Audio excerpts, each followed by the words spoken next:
It's Friday.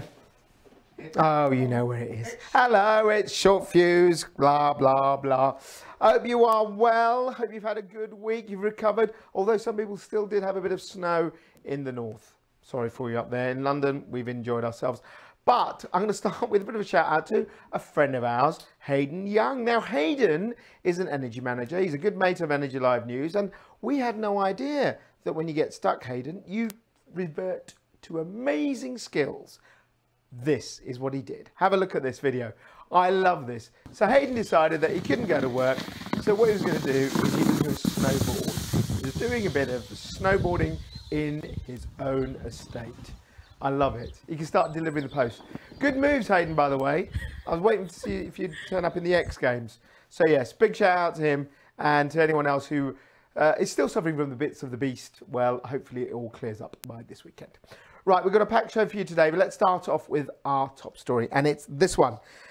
Bills, more bills, and more woe for suppliers. So what happened at the beginning of the week is Ofgem said that suppliers who have been back billing micro businesses, that's small businesses like us, and householders, you and me, everyone else out there, if you've been back billing for power that's been used more than 12 months ago, that has got to stop. So that will happen in May for domestic customers and in November for micro businesses. Why? Well, what was happening was people were getting these bills, which were sometimes thousands of pounds, suddenly laid on their doorstep. You had to pay it. The regulator says that's unfair. I actually agree with them for that for once. And, you know, they said that has got to stop. The exemption would be, obviously, if you were, say, a customer and you stopped a supply company reading your meter, or you were not there, you stopped saying, well, I can't get in, you blah, blah, blah, blah. Then if you have that situation and they send you a bill because you haven't let them in, then that will still stay. But for most people, this will get away from the whole issue of erroneous meter readings and being left with a big bill. So that's good. So that happened in the beginning of the week. And then this happened towards the end of the week, which was the dreaded price cap that most suppliers are hating and loathing, and Centrica a few weeks ago said they were losing jobs because of this, blah, blah, blah. It is happening. Ofgem has said that they will attempt to get that price cap through by the end of 2018. That's right. By the end of this year, provided the legislation goes through Parliament, that will happen. And that will offer protection for, they estimate, 12 million households. But of course, there's a lot of resistance from the suppliers because they think that this will actually put bills up because they'll have to counteract this.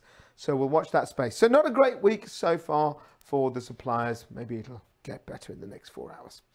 Okay, cybersecurity. So this has been obviously an issue we've covered many a time on Short Fuse and across Energy Live News. And what happened this week was that we found that an analysis was done saying that cybersecurity was the top tech that is going to be adopted by energy companies. So forget other bits that we might do in terms of kind of EVs, grid to vehicle, all of that. The real thing that's going to be affecting energy companies will be cybersecurity. In fact, 66% said that would be the thing they have to improve the most.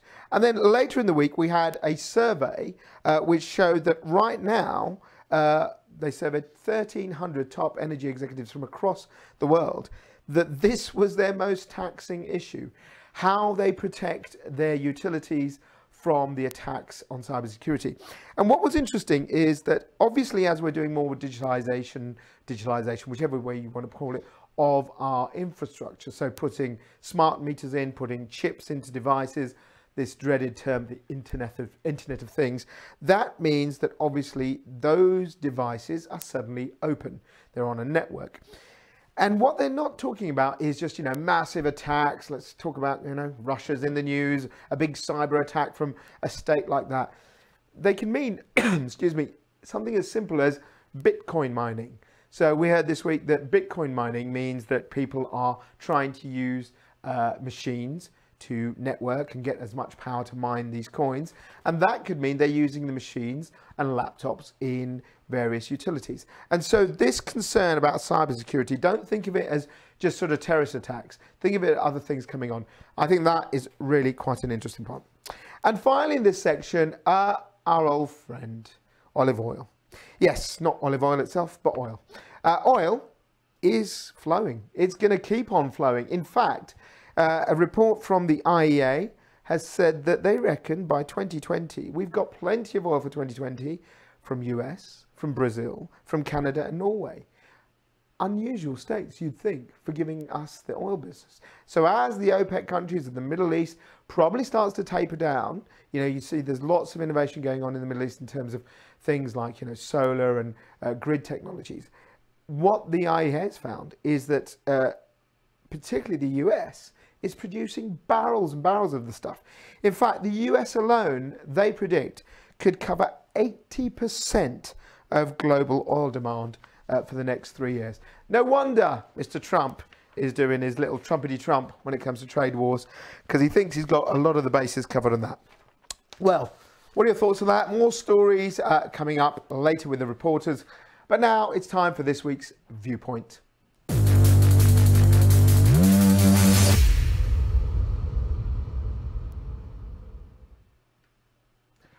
So Viewpoint this week is an interesting one. I had a chat earlier in the week, and I'll play it in a second, with Polly Billington, all about how we as a community are getting more and more informed through an organisation called UK 100 about how green our environments are. So watch this interview I did just a couple of days ago. So this week's Viewpoint is all about how clean we should be, how our cities, how our towns, where we live. And there's an organisation that's been behind it called UK 100. What they've launched this week is very interesting. It's a map. So it's this one is particularly of Oxford.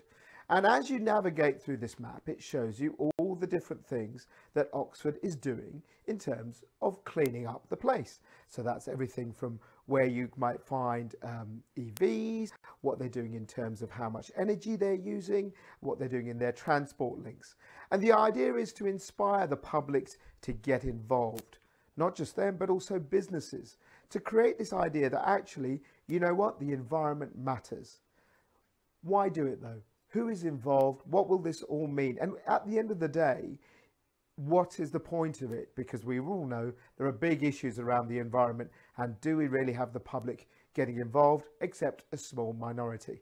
Well, joining me now is the director of this, Polly Billington. Polly, good afternoon.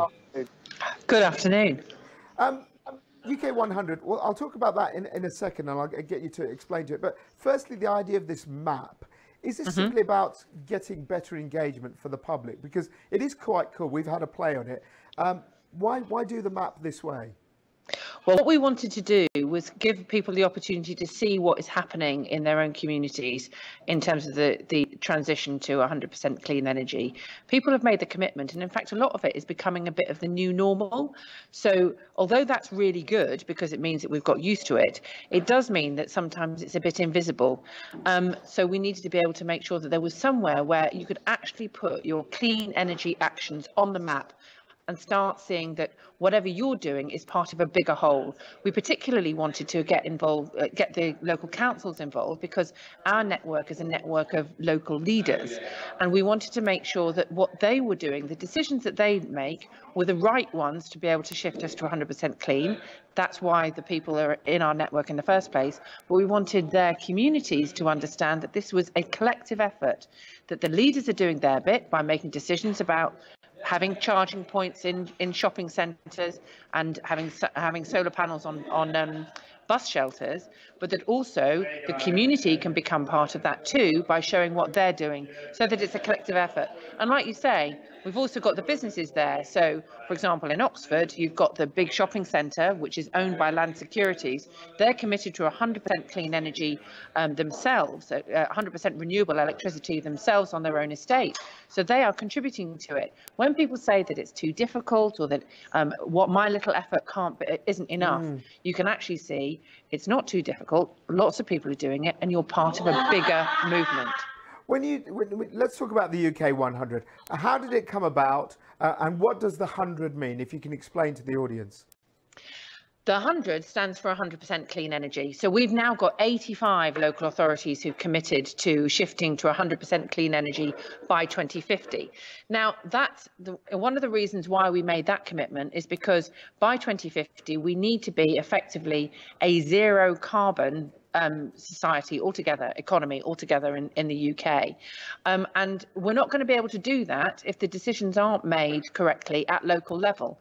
There's a lot of important decisions that need to be made at national level, and it's fantastic that the government made the decision to phase out coal and that we're getting more offshore wind farms on stream, for example. But a lot of those decisions will be made locally. It's whether you're going to have renewable energy being generated locally. It's what you do about your transport system. Are you encouraging the buses? Are you making sure that the buses you have are the cleanest possible? Are you making sure that you have a circular economy, which is obviously the new fashionable word for what we used to call recycling? Are you making sure that your homes are as absolutely efficient as possible so that you're not using unnecessary electricity and therefore making it easier for us to be able to generate the electricity that we need? Now, loads of those decisions are made by local authorities. They're the ones who have control over transport. They're the ones who establish housing standards. They're the ones who've got control over planning.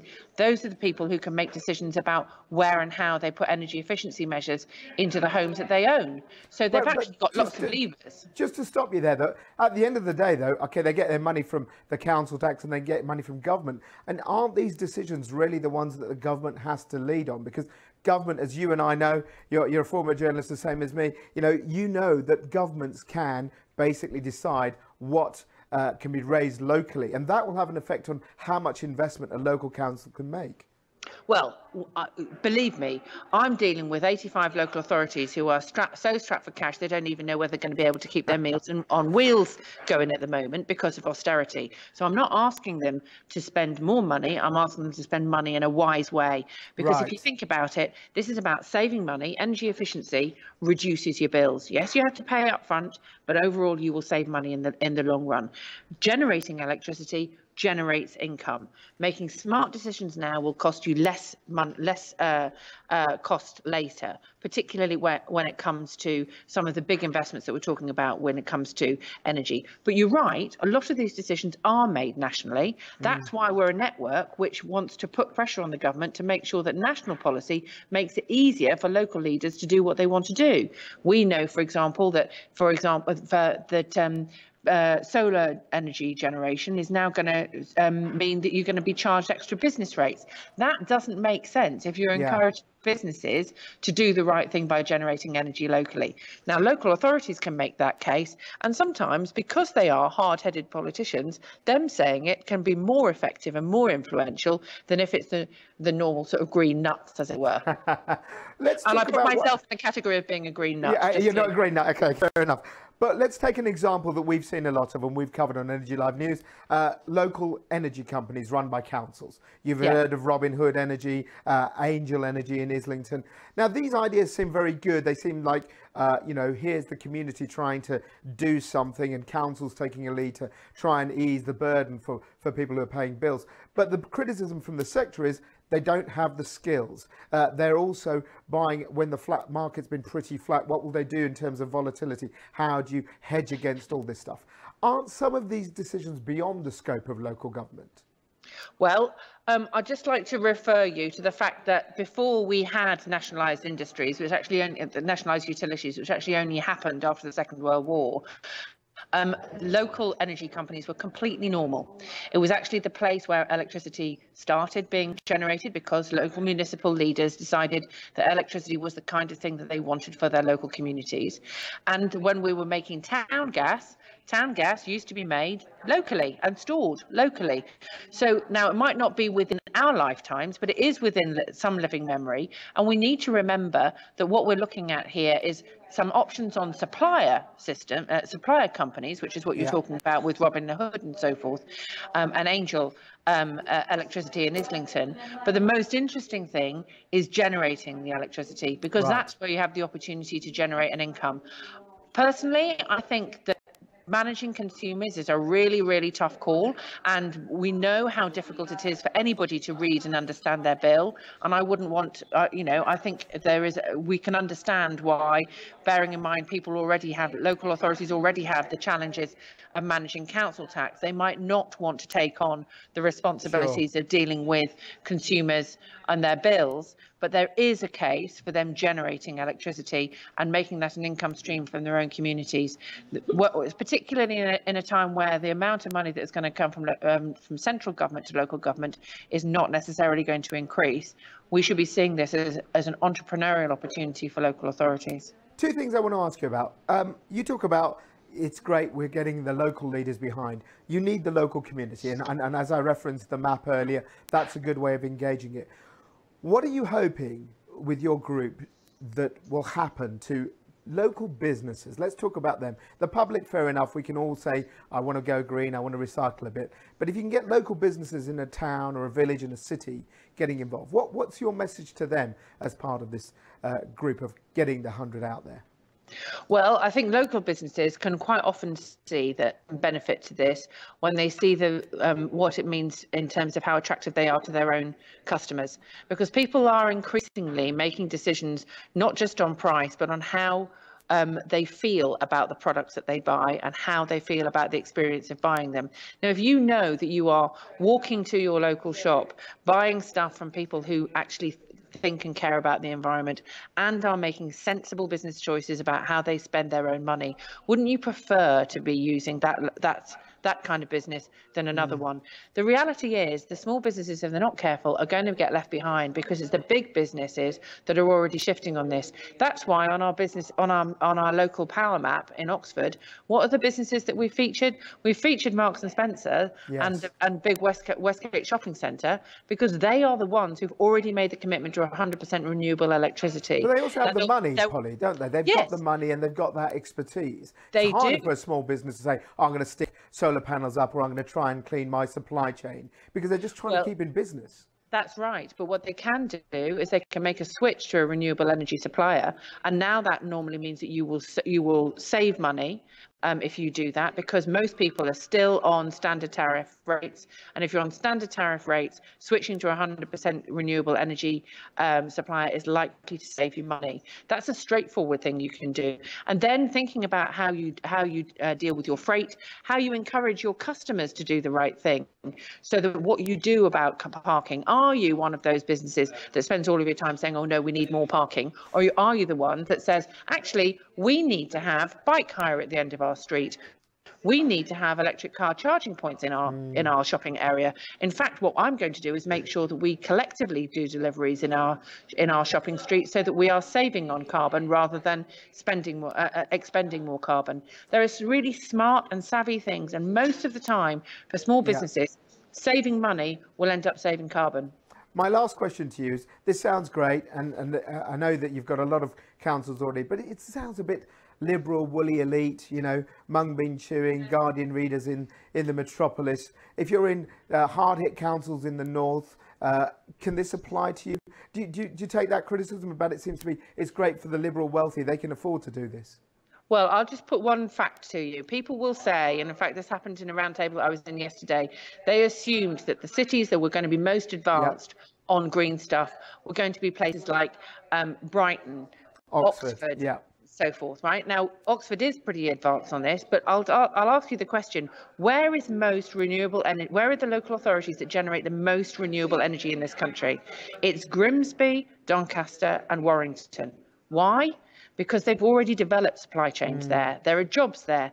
And there, the hard-headed decisions that are made by people about, well, actually, I'm now in an industry which gives me a secure job, you're much less likely to think that this is all mung bean chewing hackney nonsense and start thinking, actually, this is the way that I make my money. And if I make my money and I get a secure job out of it, I'm much more open to the idea that this is a sensible decision for me and my family. So those that now, nobody would think that Grimsby and Doncaster and Warrington are full of people who spend all of their time worrying about the polar ice caps. What they are doing is worrying about their homes and their families, and they're making the right decision. This is the most sensible decision anybody can make for their families now and in the future, and that's why the leaders have made the commitment they have done. We aren't just full of metropolitan boroughs. We've got County Durham, we've got Lancashire. We're going to hope we've got Bassett Law, we've got Derby. These are sensible, hard-headed municipal leaders who know they're making the right decision for their communities.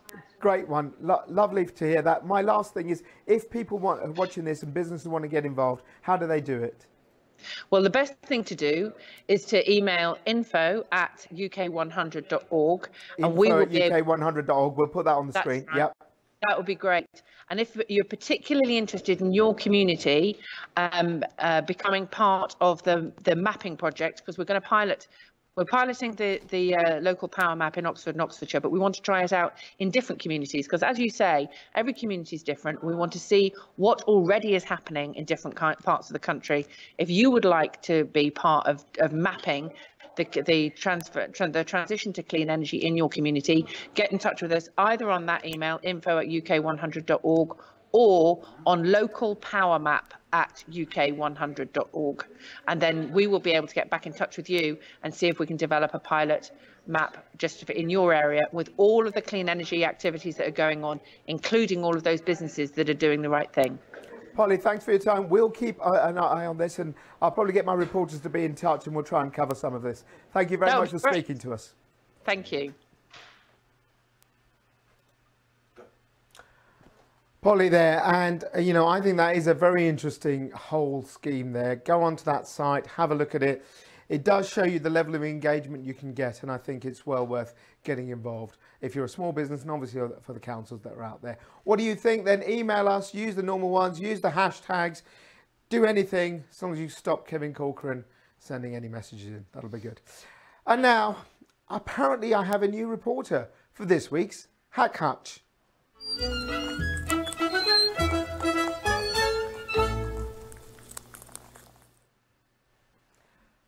Who are you?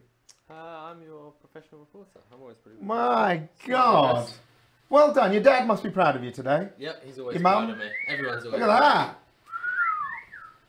For once. Not like a slob. Anyway, how are you, Jonathan? Yep, I'm fantastic. Have you had a busy week? Yeah.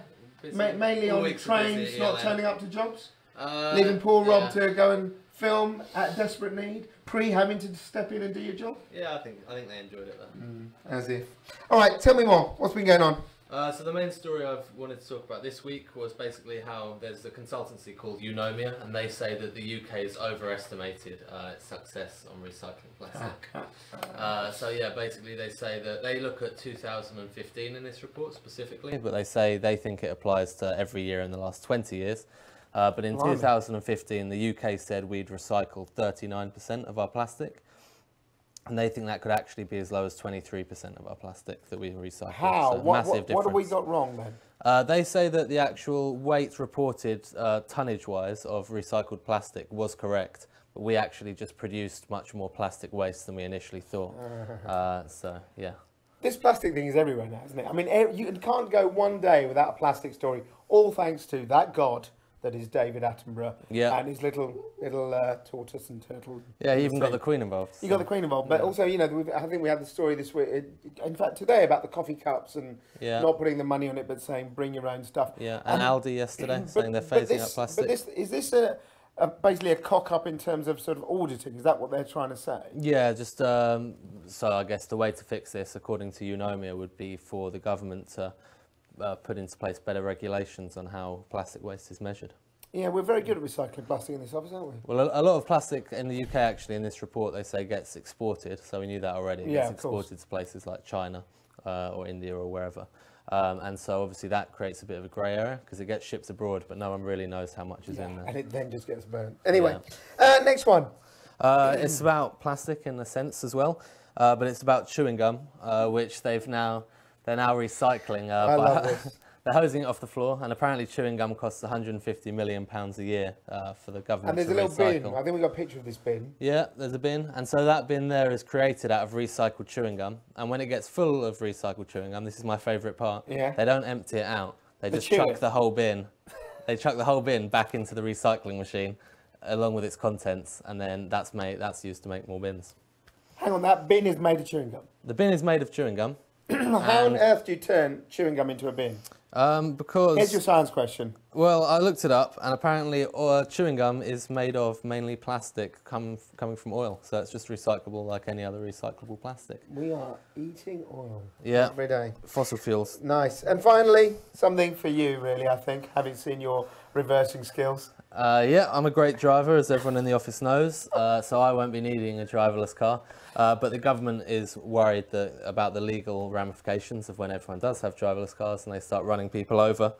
So it has commissioned a review, basically, for the next 3 years, where they're going to look into various scenarios, I guess, of whose fault it will be if there's a car crash. Because in some of these cars, there's no steering wheel. In some of the cars, the driver has partial input. And if anyone's seen iRobot, driverless cars put into a whole load of moral implications. And moral implications are high. Yeah. But also the other thought about these driverless cars is that, they're going to have different personalities. Like Alexa's creepy laugh this week. So imagine your car just laughs and goes, Johnny, you're not coming home tonight. Yeah, exactly. There you go. Anyway, so is that it, really? Yes, and as always, you can email us, stories@energylivenews.com. That's if you have any complaints, not that you will, or if you have any good stories that you think we should write and go investigate in more detail. And please, get in touch. I want to get him out of the office. Look, he's now bought some clothes. Yeah, I'm ready. He should be doing stuff. Yeah. Yeah? What a joy. All right, goodbye. Bye. He's such a good boy. Great stuff there. Do send some stuff through because the reporters are very keen to go out now, particularly as Johnny's bought himself that lovely suit. Right, a couple of things too before we end. So Baz Lansdorp is going to be speaking at Energy Live Future on June the 7th. He is the man that wants to take us to Mars. Here's his invitation to you.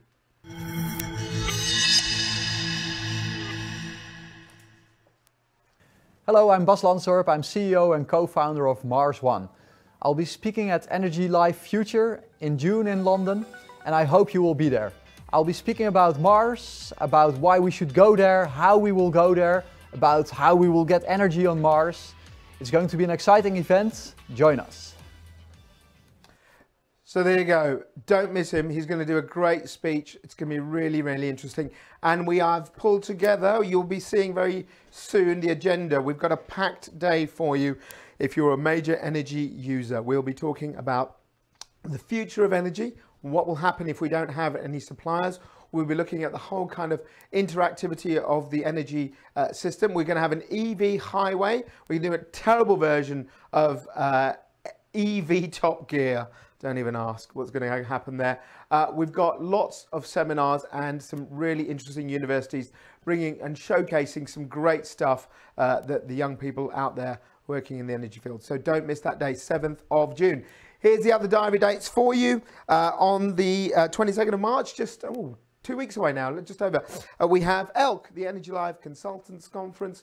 That'll be taking place at the Etihad. We know that we have got probably room for about another 20 or 30, so it's pretty packed up. We've got 200 people coming. If you are a broker or a consultant, then please let us know if you'd like to come along on that day, packed day of content for you. And that again is on the website. You know what's happening on June the 7th. And then at the end of June, the 28th, Telka. We've just been doing the plans for it this week. And the most important thing is we're having mini hot dogs. Yeah, boy. There you go. That made George very happy.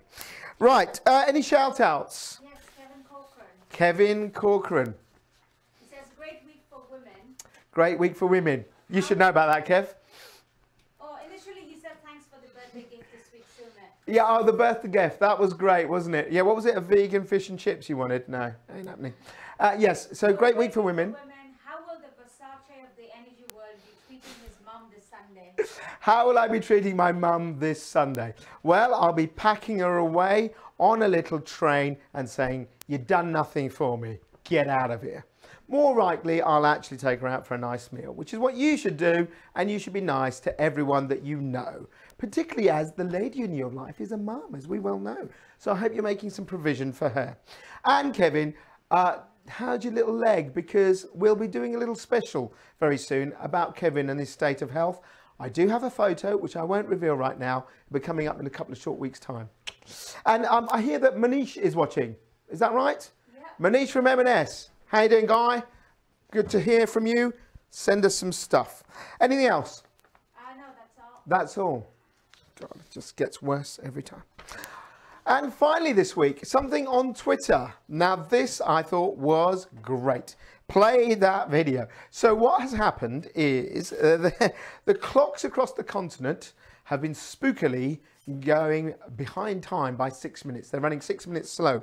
Why is that? That's because a row between Serbia and Kosovo. Let me explain. Normal clocks work with a quartz crystal. Obviously, if you plug in a clock, then you're using the electricity to be the regulator. So the electricity in all of our sort of plugs and stuff has an oscillation, 50 hertz, these 50 little oscillations per second. And that's how clocks keep time, because they use the constancy of that oscillation. What's happened is, because we have a connected grid across Europe, and because there's been a bit of a dust up between Serbia and Kosovo, there's an amount of energy that hasn't been given back to the grid. So they're having a fight about how much energy between them they've used. Because the whole grid is connected, that's led to an unbalance in the grid. And basically what happens is, if consumption, i.e. we're using more than we're having out there, is higher, then the frequency slows down. So because we've all been using a lot more energy because of this row between Serbia and Kosovo, the clocks have slowed down. Great story on Twitter. I think that is a cracker, so check that one out. That's it for this week. Do stay in touch with us. Keep watching. We've got loads of stuff happening. Don't forget the daily update, generally by Johnny. Looking quite smart now. He's set the ball rolling with his suit. I'll expect that every week. We'll have pre next week for our Hack Hutch, and lots more stories to come. Have a great weekend from me and the entire Short Fuse team. Adios.